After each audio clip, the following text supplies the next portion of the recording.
Now I can introduce Joey. Left it very blank. I didn't have all the specifics, but Joey is a longtime member of the club. He's currently on the board. He helps with the Mother's Day race. He's our resident river guide. He's worked up in Taos, Pilar area, I believe for Los Rios, or no, I'm sorry, for New Wave rafting. Joey's the one that posts so many things on the Facebook pages for us, keeps the traffic there. He posts weekly river flows, very informative. He's always digging up the best stories to share with us on there. So thanks to Joey for keeping our sites active.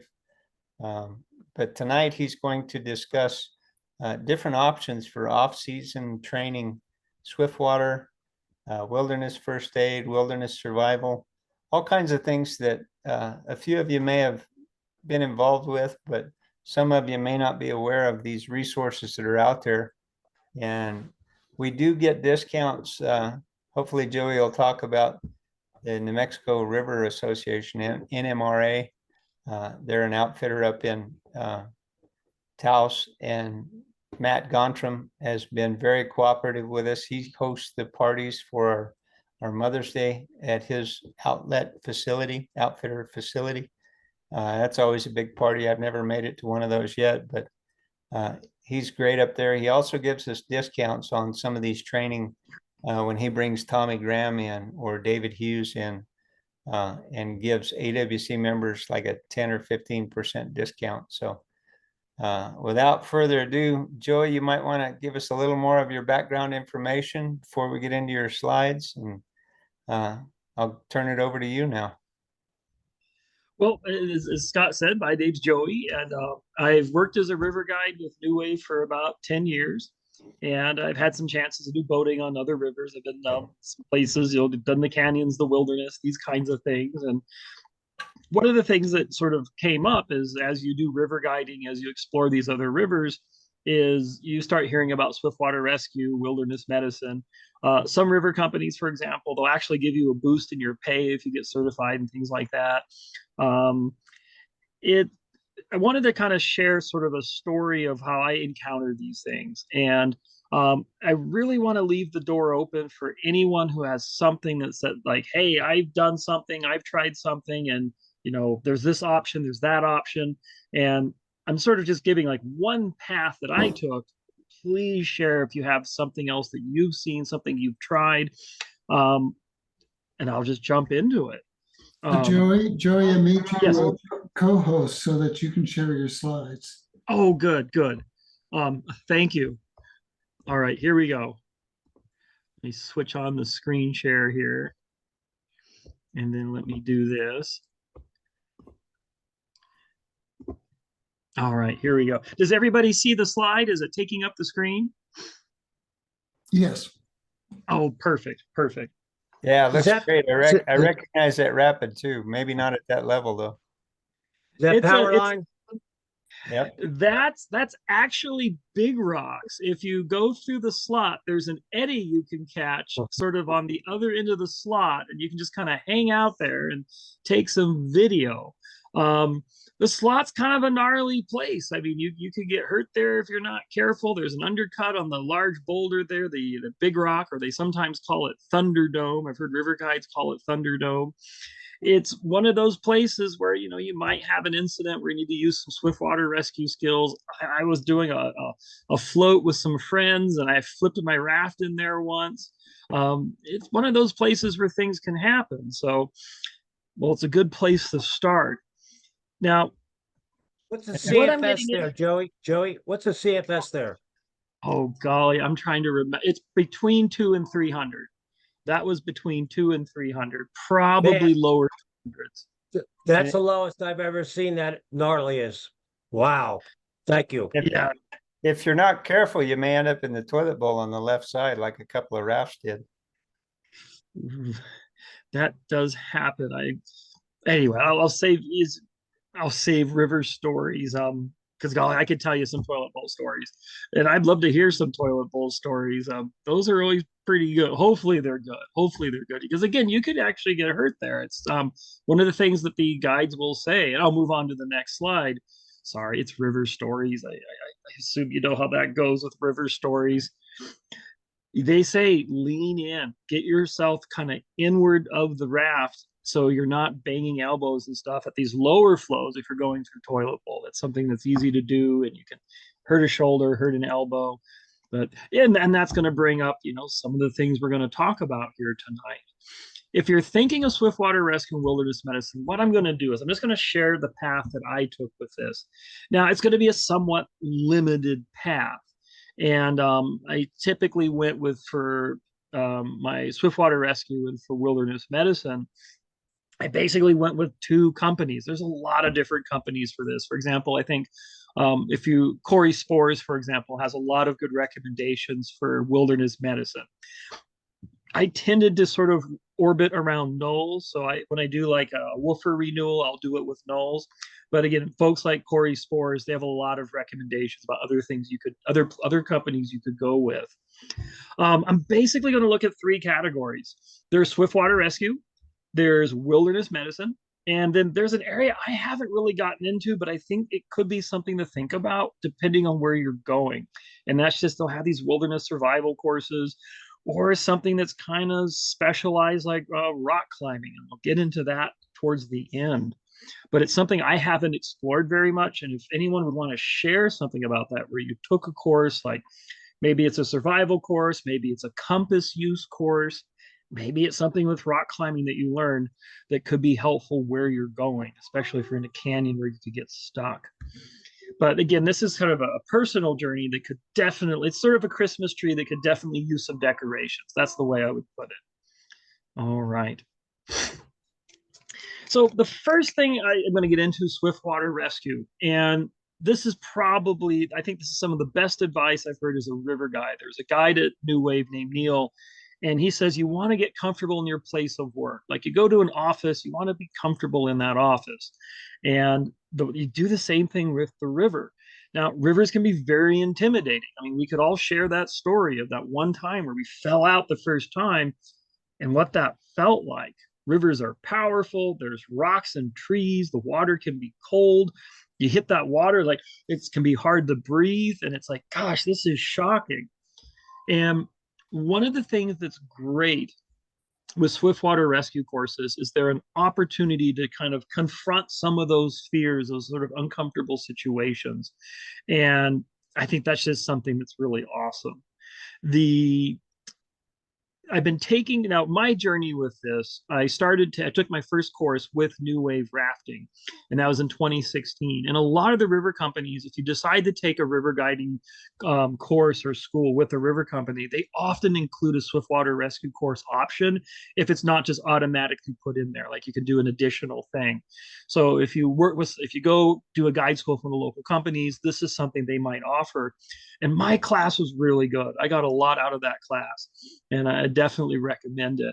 And then after that, I did a course with Far Flung, and then I did courses with Sierra Rescue out in California.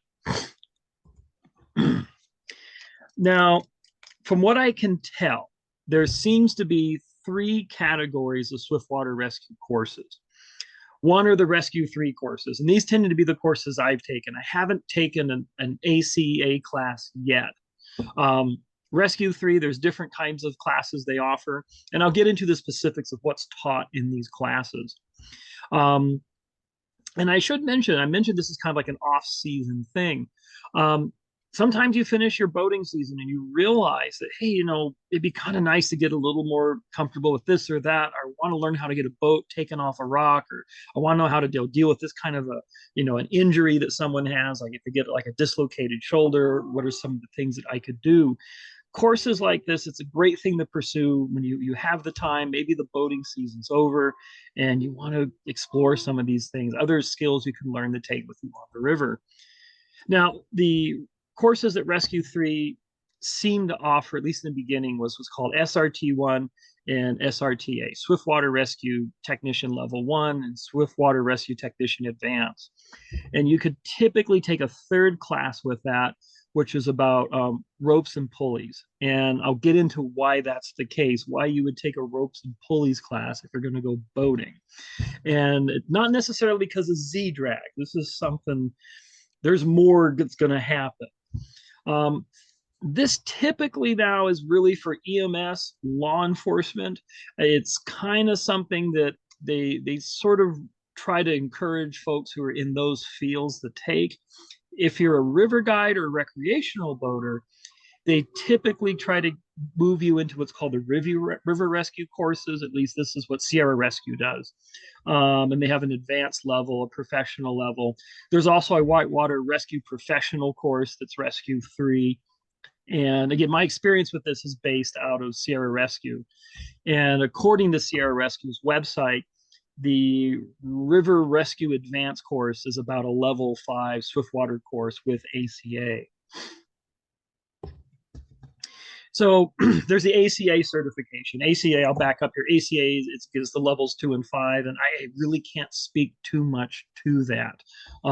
These are courses I haven't taken yet. And that seems to be the one that's growing really popularly. The course that you'll take with New Mexico River Adventures, the course you would take with Far Flung, that's sponsored by Canyon River Instruction, courses by Canyon River Instruction, they're going to be ACA courses. And it seems like you're seeing more of those. I think at least this is just my impression from the internet.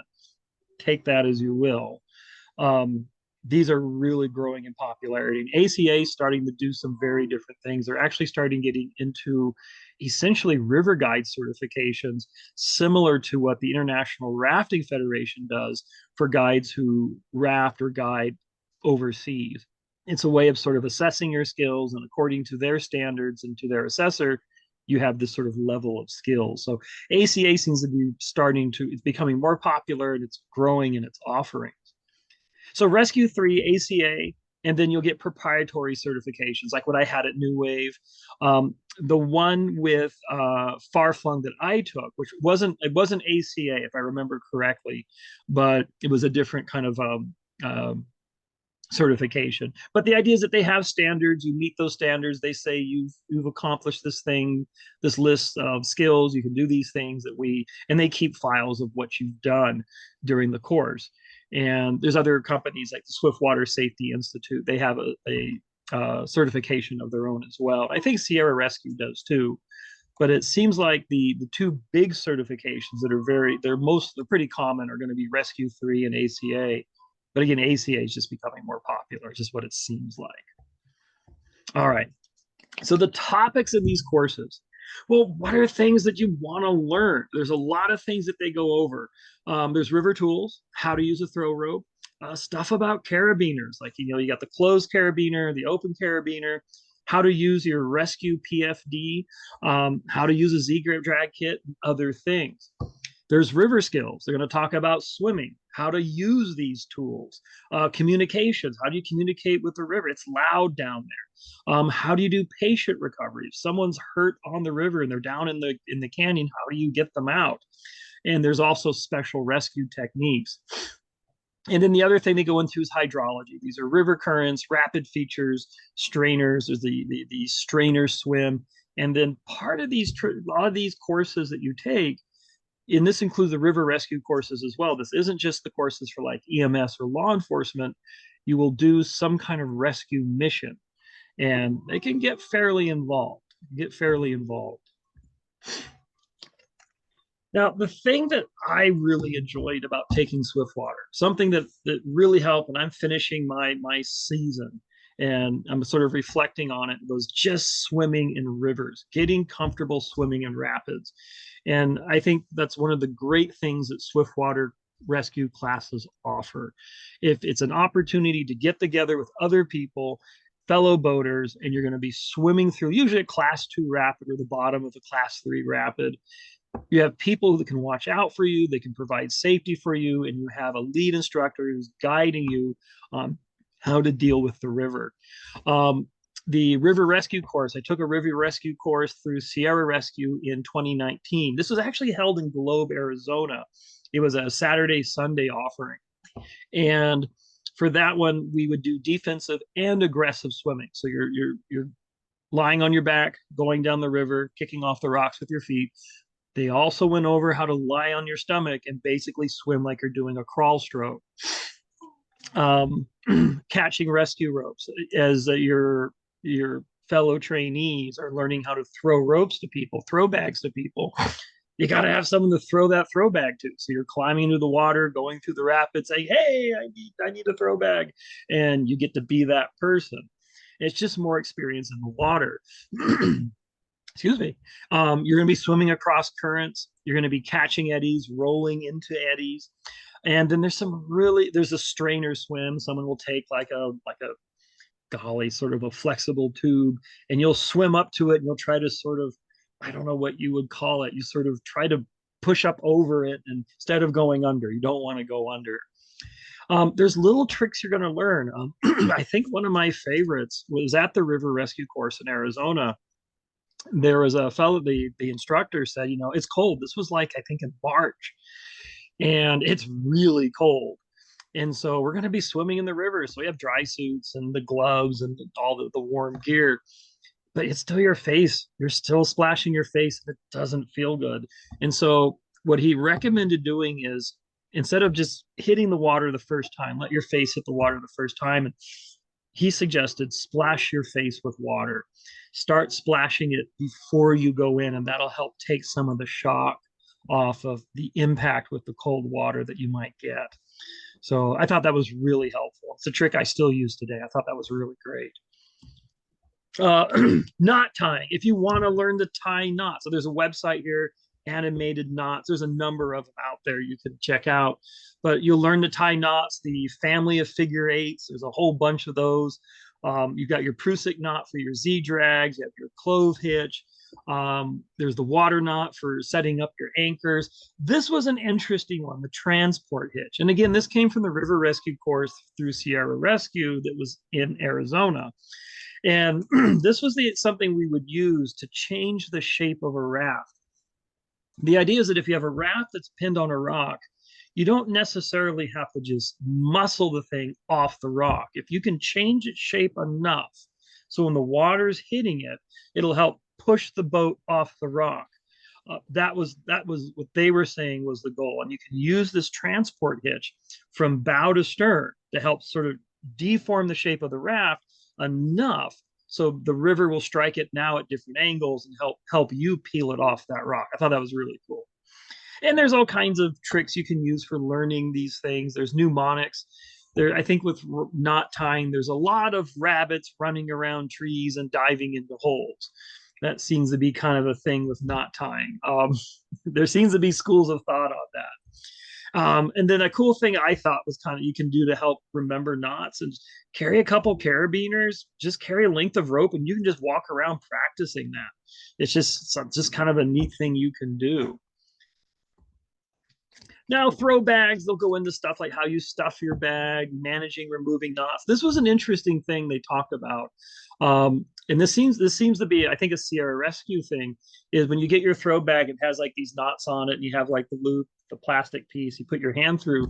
They were kind of not keen on that. They were concerned that could somehow become an entrapment hazard. So just something to point out. That's what they were saying. How to throw a bag to a swimmer, how to coil a rope and then throw that coil another time if you need to get another swimmer, how to care for ropes, the types of ropes. You'll get into a lot of details. So how to manage the throw bag, pretty much everything about that, they'll go over. A rescue PFD.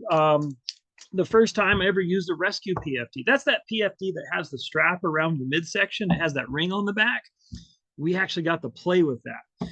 Now, you'll do something called a live bait rescue, where your job is to dive into the water with that. You're the person wearing the rescue PFD, and you're clipped into a rope with a carabiner on that ring.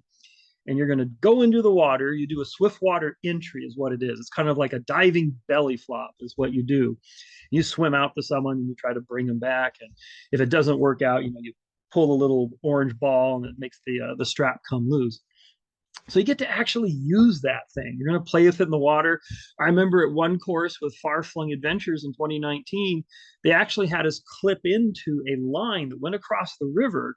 And then, of course, we're being pushed downstream and there's tension on the rope and we're just still walking into the river. And at some point, the river just sort of overwhelms and it just piles on top of you and it sort of leaps off of you like it's leaping off a ramp.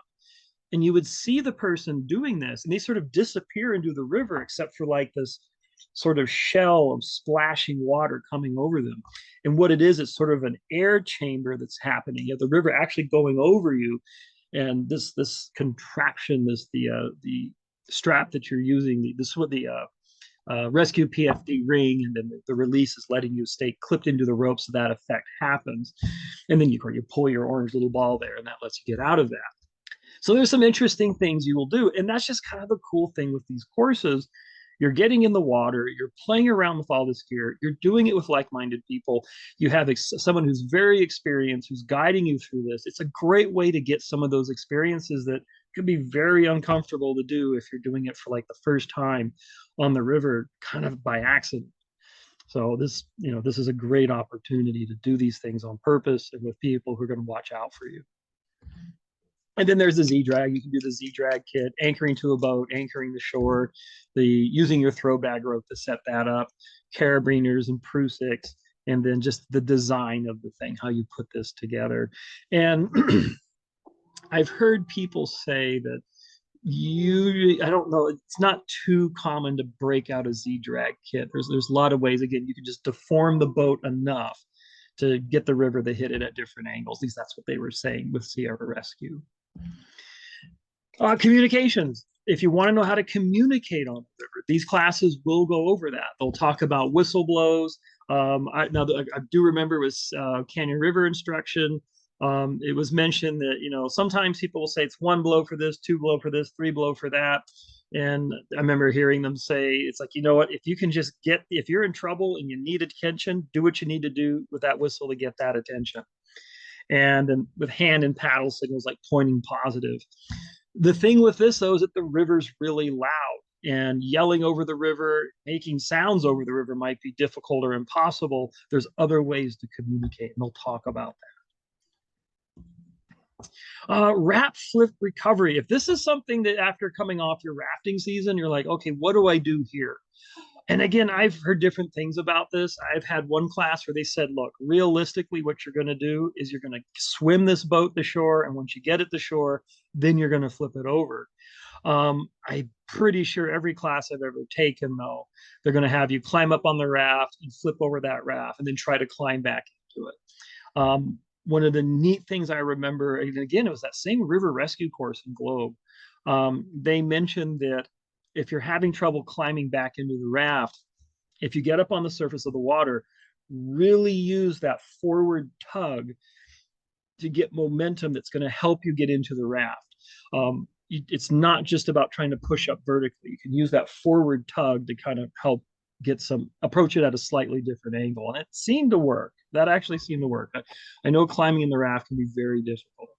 Hey, Joey, I got a comment on that too. If a standard raft is upside down, it's usually easier to climb up on the ends. You can use the handle at the end as a foothold. You can reach up and grab the drain holes if there are any. There's different tricks depending on the different craft of how to get back on a raft.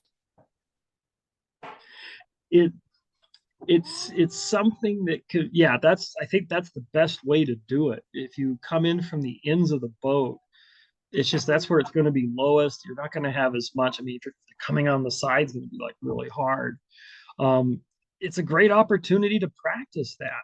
I mean, we could practice it on a river trip if you want. I mean, we could maybe run Upset Rapid in the Grand Canyon in an exciting manner, and we'll take it from there. Here's a chance to do some of this just right there in the river. You're going to see people climbing on boats, flipping boats, reflipping boats. That's just, you'll spend time, like whatever time is necessary, so everyone gets a turn doing that. It's just really cool. Foot entrapment. They'll do some foot entrapment scenarios. How you try to get someone out. I remember, I think it was an SRT1 course. They did this on the American River, the South Fork American, and they would use something like the Carlson cinch, and they would use just other techniques, how to get someone out of a foot entrapment scenario. And you actually practice that. You have someone pretend they get foot entrapped. You don't really foot and trap someone, but you have someone pretend to do it. You work as a team to try to get them out. So you get to actually practice doing this with a group of people. Getting to a midstream patient. How do you wade into the water? You can do it solo with a paddle. There's a huddle technique you can do. You can form a pyramid where the current's sort of hitting the top of your pyramid, or I'd say maybe the upstream point of your pyramid. Getting across the river, we did do a diagonal traverse where you basically grab a piece of rope attached to a carabiner that's attached to a line that's going diagonally across the river, and you get to slide down that line. It's like, all right, here we go. We're going to slide down this line in the middle of this current in the channel. How to deal with aggressive swimmers. I remember this was one that came up at the far flung class. I took that in 2019 also, and Harvey King taught that class. And one of the things, like, how do you do with an aggressive swimmer? I mean, this is someone who's coming at you and they might pull you under as well. And they talked about, you got to splash the person a little bit is what was recommended, to try to hopefully calm them down. The other thing they get in the Swiftwater rescue courses, it's river features. And I remember a class, this wasn't a Swiftwater class, it was actually a guide workshop, but they talked about features of a river, kind of like vocabulary. So there's different sort of words of the river. There's the holes, there's the standing waves, there's the undercuts and sieves, V-slicks, eddies, eddy lines. You got to watch out for helical currents as you're getting close to the shore, especially at high water, and then like strainers and sweepers. One of the things that was interesting to learn is the formation of standing waves. I think for years I thought that, well, there's some rocks under there causing that standing wave. And what it actually is that you have the energy of the river flowing down into a calm pool. And you get this wave as now the river's losing it. It doesn't have that steep riverbed anymore. It's dissipating energy through the formation of the standing wave. It's almost like if you're sliding across a floor and you slide into a carpet and the carpet sort of crunches up. That might be a way of explaining it. Hold on, maybe I'm not a physicist on that, but it's really the result of energy in the river dissipating as you're going from a steep gradient to a low gradient, and you don't necessarily have to have rocks there. Helical currents, these tend to form in like sort of the sides of rivers, especially at high volume rivers.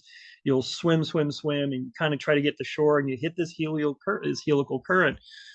I don't know if this was a helical current. I remember from the course that was in Arizona, we tried to swim the shore, and then suddenly as you got close to shore, it got really hard to get over there.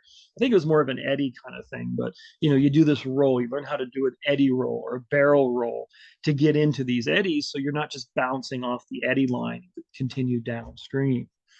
Undercuts and sieves. I want to be careful. I don't want to come off as an instructor. I'm not a certified instructor, so I'm gonna recall what I've seen, but I would say go with someone who actually has been certified to teach these things. But they'll talk about how to try to identify an undercut or a sieve. And the feature that I was taught is that usually if you have a water going up on a rock, it forms a pillow on that rock. It's kind of where the water's kind of going up on it and then dissipating on the sides. With an undercut or a sieve, you're not going to get that pillow. And so if you see a rock that doesn't have that pillow, that might be a rock to be suspicious of. So it's something that I remember learning about that. The graphic in there, so one of the things that's interesting about rivers is that the fastest current is not on the surface, it's actually under the surface. And this is what's called a helical flow. And it's actually kind of a fun trick you can do. I think they call it a Boy Scout brace. But what it is, if you have current, but you have wind that's really stopping you from being able to use that current to go downstream, you can take your paddle, stick it in the river with the blade facing downstream and then the back blade facing upstream, and catch that stronger current underwater. If everybody does that in your paddle raft, it can actually push you through that wind if you can get that stronger current. It's kind of a cool trick.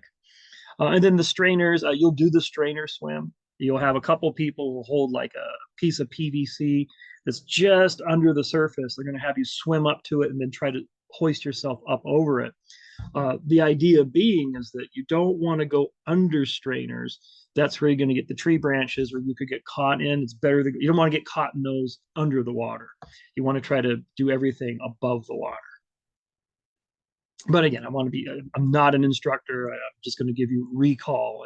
I would recommend taking a course and learning from someone who's, they're certified to teach this. Now, there are special operations they'll do. And this was interesting. For the Rescue 3 courses, there's the SRT-1 and the SRTA. And I was able to take an SRTA course based on other courses I'd taken before. And a big emphasis in the Advanced Swiftwater course was getting teams together to rescue people off the river. And I remember one activity we did is we had a patient, someone who was hurt. They couldn't move or do anything on their own. And so we had to come up with a way of moving them down the river, keeping them safe.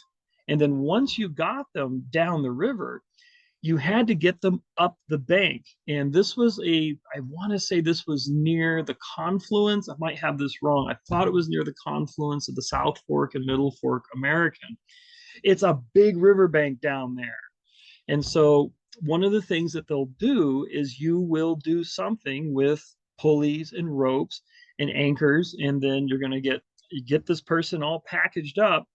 And then you're going to actually pull them up the riverbank. It becomes a big rescue operation. And so that's, I think, probably the big difference between the advanced course and the technician course was that, well, they're technician courses, but the technician 1 and the technician advanced for Rescue 3 was you're actually organizing these kinds of rescues to get people out of very difficult spots. So if that's something you're interested in, you might check that out. There's night operations. You're going to be out there with the team. You're going to have your flashlights. There's going to be 1, 2, maybe 3 patients, and you're going to look for them and you're going to rescue them. And you might have to go across the river in the dark. That's something that you could do as well. So they can get pretty involved. They'll talk about the anatomy of a rescue. For example, there's an upstream spotter to warn boats that, hey, there's a rescue, please pull over. Or so a boat doesn't wander into a rescue scene and then all kinds of like things happen. Roles for moving a rescuer or a patient. Someone goes out and gets the patient. Someone helps bring the patient and the rescuer back to the other side of the shore. Someone handling communication. Someone's in charge or doing the role of command. But for a number of these courses, and this was true of the river rescue course too, which is for river guides and for recreational boaters, not just EMS or law enforcement, they do some of these things too. So you'll have a chance to get involved in these kinds of rescue missions.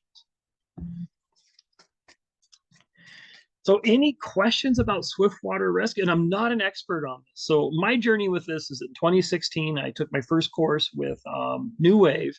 And then 2017, I took a course with Farflung. It's a 3-day course.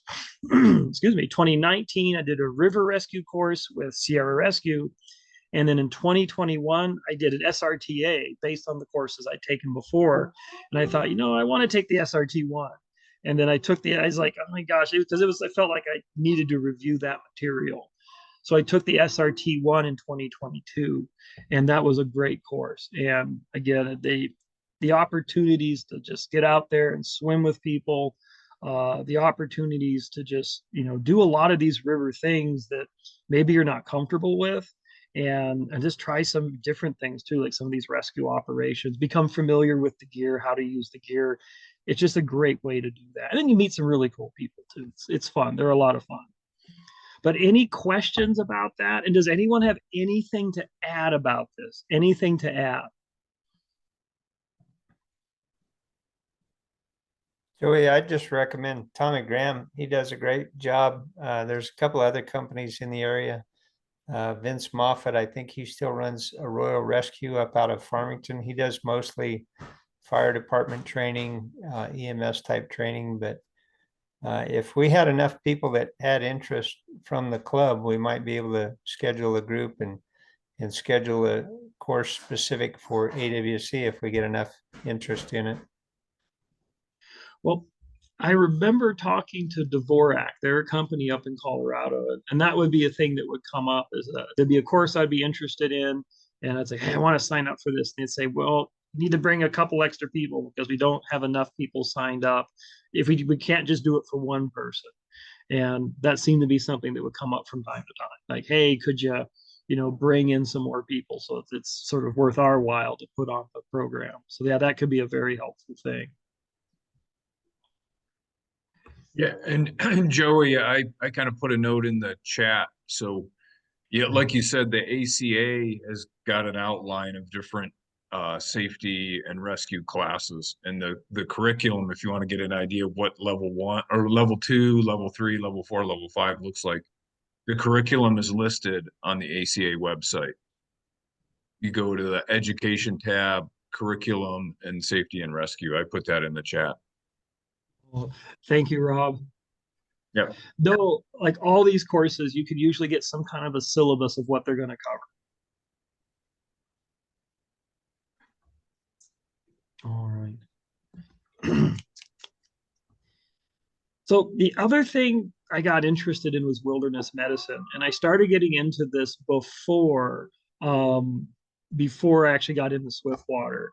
And my experience with this is mostly limited to nulls. I mean, there are other options for sure. For example, UNM has a wilderness medicine program, and there's a website, there's a link there for that. And again, like someone like Corey Spores, I think I've seen Corey mention that he knows of programs that are local in New Mexico as well. So there's different options. It's not just nulls. The areas that are covered in wilderness medicine, very briefly, you have patient assessment, trying to find out what's going on, what's the situation that I'm looking at here? How do I start to investigate that?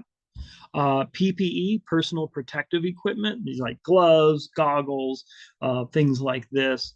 You'll get into some of the causes of injury and illness, though the idea of diagnosing can be tricky. I remember in an EMT book, they mentioned that for abdominal issues, even physicians, I want to be careful saying experienced, but physicians, if I'm quoting the book correctly or paraphrasing it correctly, would have a hard time making some of these as diagnoses. A lot of times with the assessment, you're trying to make the best decision that's going to be best for the patient in that scenario. And especially with wilderness medicine, they'll talk about you're out in the middle of nowhere. And maybe you're on a hike and they're really having a good time too. I mean, do you cut the trip off and go back? And that's just kind of we're enjoying this good adventure, and do we want to cut it short? It turns out it was nothing. There was no reason to do that. Or is it the kind of thing where maybe you do want to cut it short? That does seem to be the right thing to do, but I mean, you're so far out there. What do you do in the meantime? It's going to take a while to get some help. So those are become things that people talk about. Treatments based on scope of practice. And scope of practice is treatments that are permitted for a particular level of certification. So if you're not a surgeon, you could be getting yourself into trouble if you start doing just sort of ad hoc surgery. There's responsibility for doing things like that outside of what's called your scope of practice. And that's usually it's the collection of treatments that you've been trained to do. And it's permitted, and this can get kind of tricky with some legal boundaries where you're at. If you have for example, some states have a scope of practice for injecting epinephrine for, I think, EMT basics. And there might be states that don't have that. And so that you want to pay attention to that. A SOAP note or a summary of the events, the treatments, and future plans for the patient. And then again, along with the scope of practice, legal responsibilities. I mean, you're handling someone else's body. How are they going to feel if you start cutting things to get, doing surgical maneuvers to get that splinter out, and you're not a trained physician? There's certain responsibilities there, and they'll talk about that. Per the BLM, the river guides must be certified in CPR, and there are CPR and BLS classes available in person and online. You could do these through community colleges, the Red Cross, there's other agencies and providers. If you're an EMS provider, there's a special CPR class that they take, and it's usually an online component that you would complete before doing a skills session. But there's some flexibility there is what they're trying to do. So probably one of the most popular wilderness medicine courses is going to be the WFA, or Wilderness First Aid. And I think there's a Wilderness Advanced First Aid, a WAFA also. It's a 2-day wilderness context first aid program, and it's a really cool course.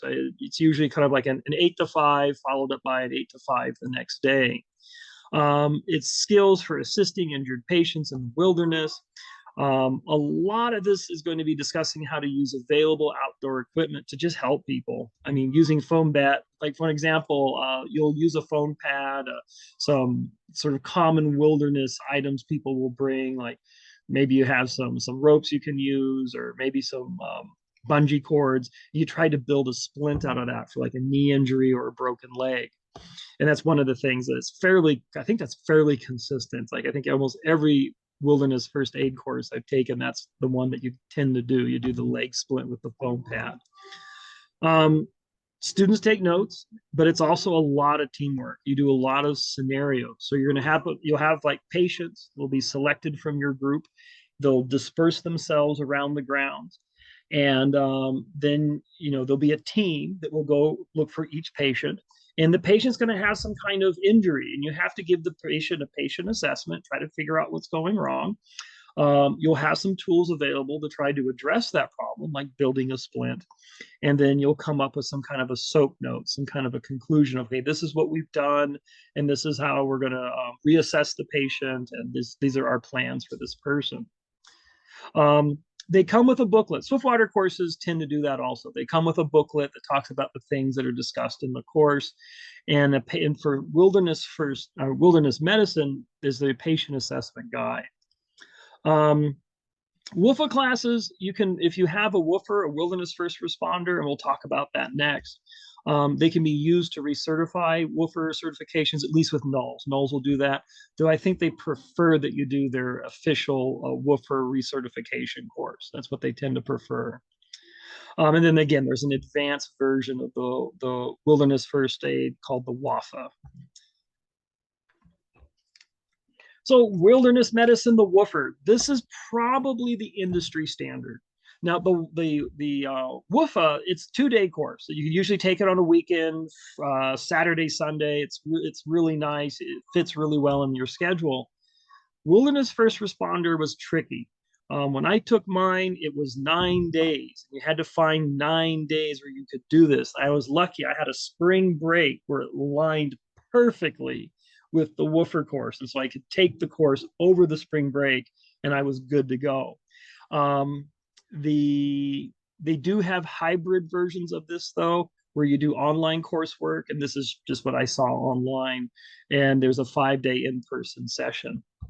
And it's very similar to the WFA, but there's broader topics. They'll get a little bit more in the detail. There's more different types of medical conditions they'll go over, and it's scenarios, scenarios, scenarios. That's what they're going to be trying to do. It's trying to get as much hands-on training as you can.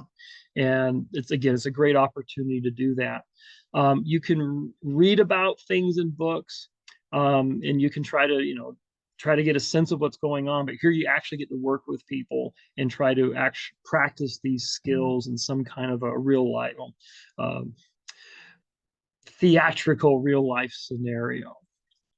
There are long days in the WFR class. It was daily sessions, I think roughly 8 a.m. to 4 or 5 p.m. So it was definitely a time commitment. And then you can renew your WFR course. Again, there's a renewal course you can do, or you can use the WFA to renew it as well. Another option, and I thought this was kind of a good alternative to the WFR, again, getting that 9 days off, you're taking a lot of vacation time. You might have plans for that vacation time. You might have family that's not too keen on that. I don't know.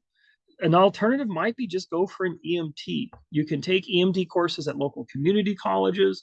There's even an online version of an EMT where you'll still have to take some time off though, and I'll get into that. But it might, oddly enough, work with your schedule a little better. Like you can take an evening EMT course, and then on the weekends, you can do your clinicals. You can take these again at like community colleges. You can do, I think at my community college here where I work, there's a 3-day a week course that goes for 16 weeks. So it is still a commitment, still a lot. It has ride-along clinicals, and then, or you can do scenario clinicals. And again, there's an online version you could do. I did a course with Allied Medical that requires attendance for a skills week that was Monday through Saturday. And so you test out on skills and clinical scenarios. I've taken a course at the community college and on the Allied Medical. I thought the Allied Medical was really good, as was the community college. So you just have to be able to make that commitment to do these skills weeks, the only thing. And then the goal of an EMT course is to pass the NREMT exam. And what you usually do with the EMT is you do some kind of clinicals training. You do get a CPR certification. You have to pass a physical skills test, and that's what you would, for the Allied Medical course, had to fly out to their main base to do that. And then once you pass that, you do need to pass like a final exam for the course. And once you've done sort of the physical part, the academic part, you then get basically certified by or recognized by whom you took the course with to the NREMT, and they'll give you permission to take the actual exam. Usually this includes a CPR certification with your EMT course. With the online version, again, well, okay, the one thing with the EMT course at the community college is you don't have to come up with that 9 days commitment where it's 8 to 5. You could do like an evening course, for example, and then do clinicals on the weekends. You can renew your EMT by doing attendance at our CE courses or continuing education courses. And you can actually combine it with a woofer to get what's called a wilderness EMT.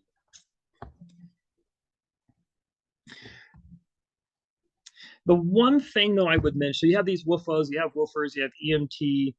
Probably the big thing that unites all of them, like the woofer and the EMT go a little deeper in the depth. They go deeper in the depth than the woofer. The EMT goes deeper than the woofer tuning.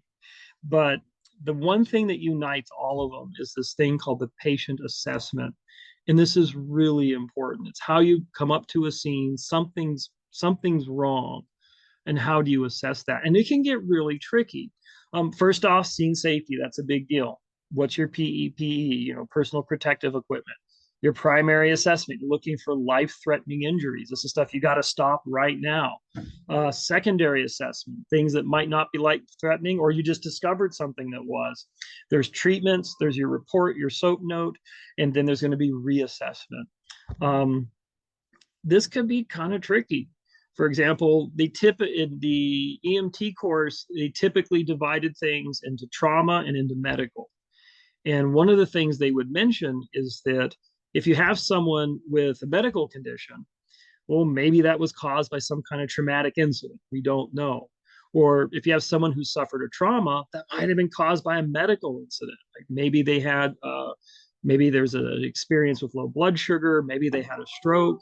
And the reason they've got that broken arm is because of a medical condition. So you want to be very suspicious about what could be wrong with someone. You want to really be careful of that. And so they'll talk about that as well. But the one thing that all these different courses offer is this approach of work on that patient assessment. That's really key. It's going to help you understand whether or not this is someone you need to get to advanced medical attention right away. This is a situation where you might be able to do something for them. The assessment's going to be key to that. Just basically in general, renewal for woofer and roofer, it's about every 2 years. Renewal for EMT basics every 3 years. And then your CE courses, renewal you can help build schools. I gotta double check the EMT basic. I want to say that was actually let me double check that one. I need to double check that one. But the CE courses, early renewal can help and can also help build skills. So you don't have to just do your renewal, especially at woofer or woofer. You could do something earlier. You don't have to wait for the 2 years just to kind of rebuild those skills. And before I finish with that, one of the things, well, okay, I'll go into this next one. I think this will work. Because there is something I do want to mention for both Swiftwater and for EMT and wilderness medicine. There is one thing to keep in mind. Other wilderness courses, I haven't taken these. This is not something I've done, but these could be like skills courses, survival courses, and it's just something I might suggest exploring. I was in a situation where I was trying to hike out of the box once, and I started climbing up the walls, and I realized I can't climb out this way. I got to try to get out another way. And what happened is I discovered that it's much easier to climb up something than it is to climb down.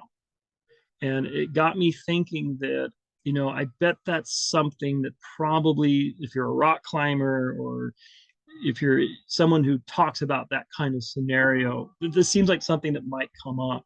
So before climbing up something, make sure it's something that you could climb down so you're not committed to whatever's up on top.